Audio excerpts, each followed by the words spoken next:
langsung panik karena aku tak menemukan siapapun. Aku langsung berlari, dan ketika aku berlari,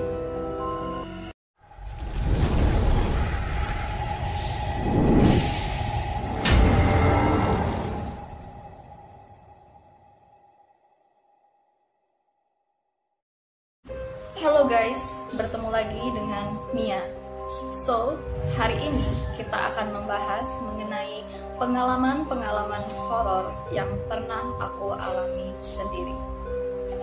Jadi, pengalaman-pengalaman ini aku alami ketika aku masih SD. Oke, tanpa basa-basi, langsung saja kita ke cerita yang pertama.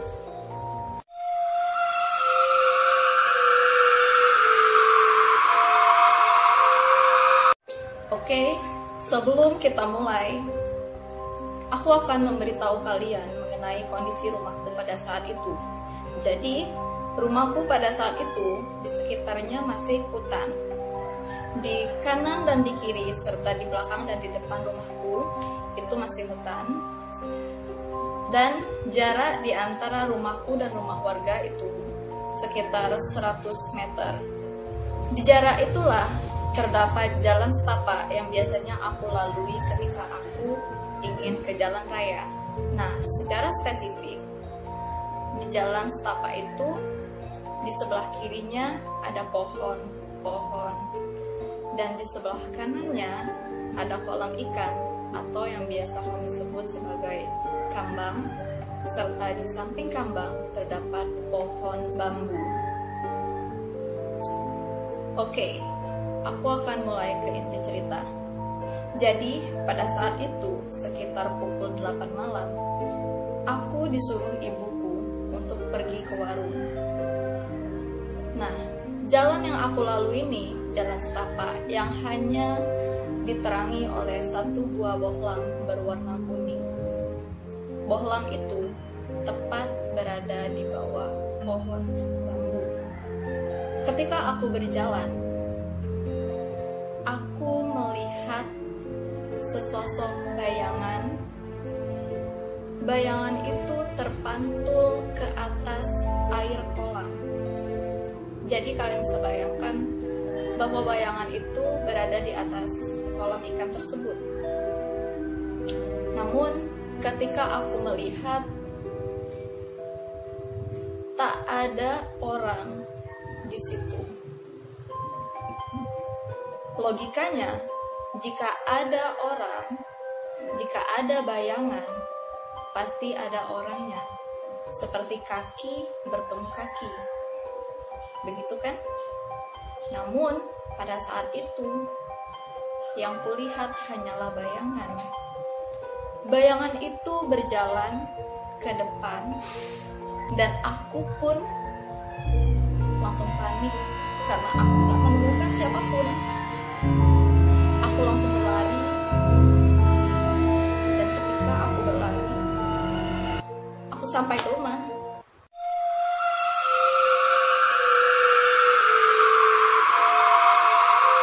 Oke, pengalaman selanjutnya berhubungan dengan sesosok makhluk yang kita sebut sebagai kuntilanak. Pengalaman ini aku alami ketika ibuku baru saja membeli kasur. Ketika itu, aku dan adikku ingin mencoba kasur yang baru saja dibeli oleh ibuku. Jadi pada malam, aku dan adikku tidur di kamar ibuku, sedangkan beliau sebaliknya. Ketika itu, aku sedang tidur dan aku pun terbangun. Entah jam berapa, tapi itu masih sangat malam. Ketika aku terbangun, aku pun mendengar suara yang tak pernah aku dengar sebelumnya. Suara itu sangat melengking tepat di telingaku. Suara kuntilanak, suaranya bisa berpindah-pindah tepat dengan sangat cepat. Kadang di atas, kadang di bawah, kadang di kanan, dan kadang di kiri. Kadang dia ke depan dan langsung ke belakang. Aku pun Yang mendengar suara itu langsung kaku dan tak bisa bergerak. Yang aku bisa hanya membaca doa dan berharap pagi segera datang. Entah berapa jam yang aku lalui, namun yang aku ingat, aku benar-benar tidak bisa tidur malam itu. Dan sampai saat ini, suara itu masih begitu nyaring di telingaku.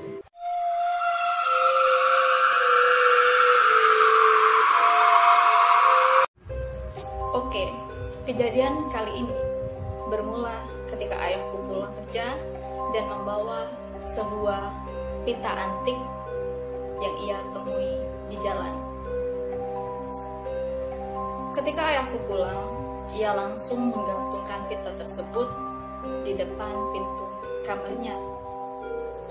Namun, keesokan harinya, ayahku harus pergi keluar kota. Dan tinggallah kami bertiga di rumah. Pada malam harinya, aku dan adikku tidur di kamar ibuku. Ketika ibuku terbangun, ia pun melihat sesosok orang yang berdiri di depan pintu. Ibuku tertegun, dan setelah beberapa saat, ia mengecek keadaan rumah. Namun, tak ada satupun jejak. Pintu-pintu rumah masih terkunci, begitupun dengan jendelanya. Lalu, ibuku langsung mendekati kami yang masih tertidur. Keesokan harinya, kejadian yang sama menimpa adikku. Ketika itu, kami tidur, dan adikku terbangun melihat ibuku yang sedang berdiri memandangi kami yang lagi tidur. Keesokan harinya, adikku pun bertanya, "Kenapa ibuku berdiri dan memandangi kami yang sedang tertidur?" Ibuku pun kaget, namun ia hanya diam, berusaha untuk menenangkan kami agar kami tidak takut. Keesokan harinya adalah puncak dari gangguan ini. Gangguan ini dialami oleh aku sendiri. Dan ketika tidur, aku pun tiba-tiba digampar oleh makhluk itu. Aku yang terkejut langsung terbangun dan terduduk. Bagaimana mungkinnya aku yang merasakan itu? Ibuku langsung berusaha menenangkanku, lalu aku pun tertidur kembali. Keesokan harinya, kami mendengar ibuku yang sedang berbicara dengan kedua orang tuanya.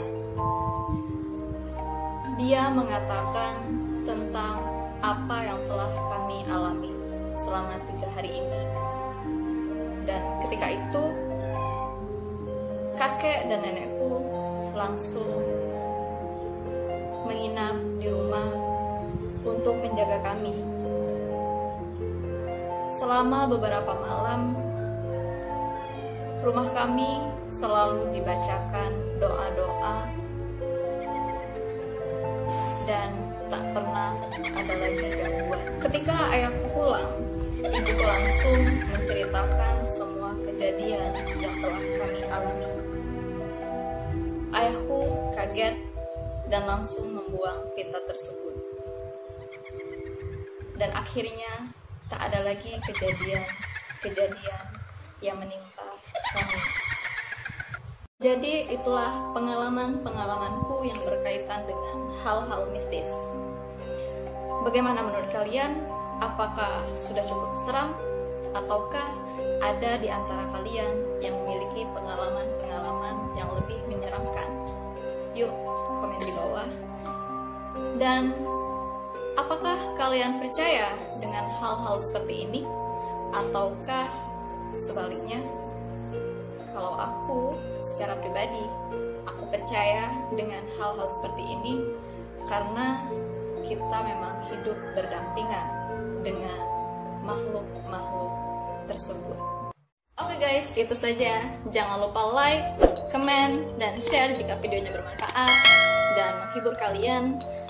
Dan untuk yang belum subscribe, silahkan di subscribe dan tekan tombol lonceng agar kalian menerima notification ketika kami mengupload video baru. Oke, terima kasih telah menonton video ini. Sampai jumpa di video selanjutnya. Bye bye.